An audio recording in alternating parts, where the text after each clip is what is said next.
அவர் அந்த மேன்மையான ஒருவரும் சேராத ஒளியில வாசமாய் இருந்தவர். கேருபீன்கள் சேருபீன்களும் அவ்வாறு செட்டைகள் இருந்தது.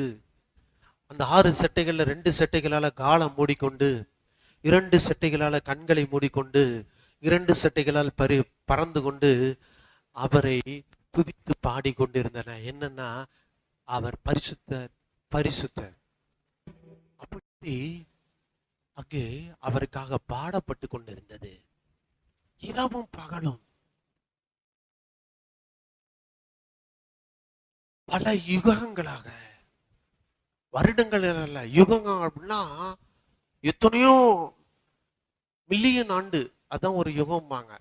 அப்படி பல யுகமாக வாழ்ந்திருந்தாரு. அந்த இயேசுவை யாரும் பார்த்ததில்லை. பரலோகத்துல பரலோகத்துல எல்லாமே பரிசுத்தமா தான் இருக்குங்க, தூய்மையா தான் இருக்கு, சுத்தமா தான் இருக்கு.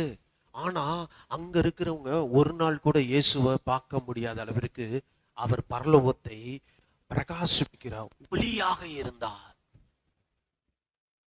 சூரியனை பார்க்க முடியுதா?